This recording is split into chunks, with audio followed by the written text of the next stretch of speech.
with a healthy Joel Embiid, they're able to advance. They would face the winner of Toronto and Milwaukee. Do you think that they could maybe get past whoever wins that and maybe move on to the Well, conference first, championship? I think Toronto would beat Milwaukee, so the Sixers are to play Toronto.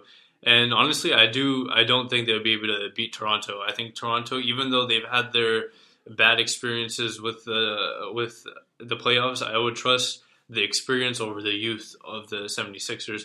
And coming down in the final seconds of a game, a youth like a young team, I don't know. I feel like they just want to be that person. Oh, I made the game winning shot.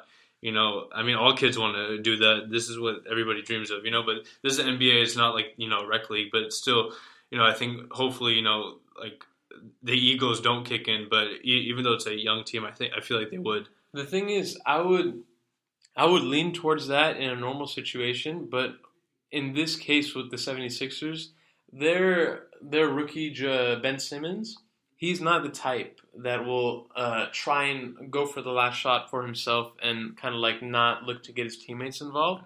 I think that everybody knows that that's Joel's team, even though Simmons and Fultz and everything like that they're a big part of it. But I think that when you have the big man as your main player, you're kind of less. You tend less to go towards like that. Oh, give me the ball, give me the ball, give me the ball. Because if you can't get the ball to the big man, then you can spread it around. And he's a big man that's not afraid to shoot it from outside. And then once he gets inside, he's really deadly. Not comparing to Brook Lopez, who just jacks up threes, and he does not have an inside game. That guy sucks, but. And the thing is, like you said, it's bad experience with the Raptors versus inexperience with the Sixers. So I don't think it's that big of a quality difference because I mean, let's face it, Toronto's got something in their heads where they just say, we can never make it. I don't know what it is. Speaking about the standings, I think coming out the East, I have the Eastern Conference Finals. I feel like would be between the Cavs and Raptors, honestly, because if the standings hold, it's going to be Celtics, Cavs in the semifinals, and then Raptors and Sixers, let's just say. And I think it would be the Raptors and Cavs probably. Yeah, I mean, Toronto's played really well this season, but I still don't trust them in the playoffs. So, I mean, I could definitely see them making it to the conference championship. I definitely do not see them coming out of the East, though. I would want to watch the Celtics-Cavs matchup more than the Eastern Conference Finals, to be honest. But I think that's assuming that Boston gets there because Kyrie might be out. Yeah, that's true. But, well, even without him, they're looking really good right now. Jason Tatum is playing awesome. Marcus Morris did that crazy game-winning three. That was pretty dope too. Didn't he just get injured recently? Yeah, I know he got ejected. I don't know if he got injured though. Okay, but. Yeah, him and Jaylen Brown. Jaylen Brown also had a game-winning three too. I think that was. Oh yeah, cool. I saw that. Yeah, so I think the Celtics are looking good, but once you get to face LeBron in the playoffs, you were really going to need Kyrie to push you over that edge. Yeah, and that would be really fun to watch. Yeah. Really, really fun. I think that brings us to our next point. A final point is the Western Conference standings and what we expect to happen there too. Right now, as of April 2nd, the standings are Rockets, Warriors are pretty much clear cut, and then it goes from 3 to 10, all between 7 games of each other. So Blazers, Spurs, Thunder, Jazz, Timberwolves, Pelicans, Nuggets, Clippers, and they're all really good teams. To be honest, they're all going to have a shot. But do you see anybody that's on the outside maybe jumping in, or do you think it's basically set right? So right now we have the Nuggets and Clippers. I really don't think so. Clippers just lost 2 in a row. Nuggets won 2 in a row. But I don't think so. I think Timberwolves, Pelicans, Jazz, and Thunder all have it set, to be honest. Spurs and Blazers are...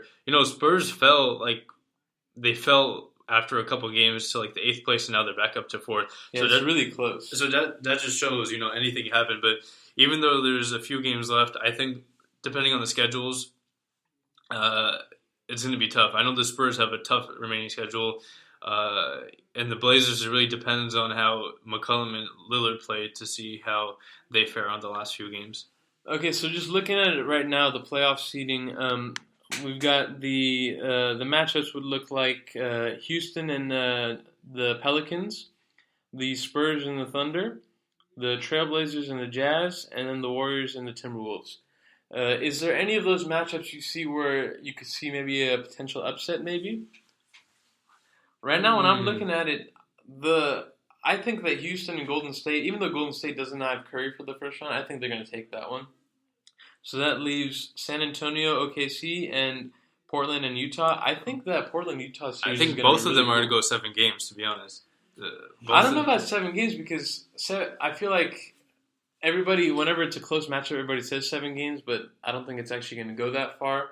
I think that with that San Antonio OKC game, that series, I think that Pop and that Spurs system, if they have home court and everything like that, I think that just team chemistry might be able to pull it off, even though the Thunder have more star power.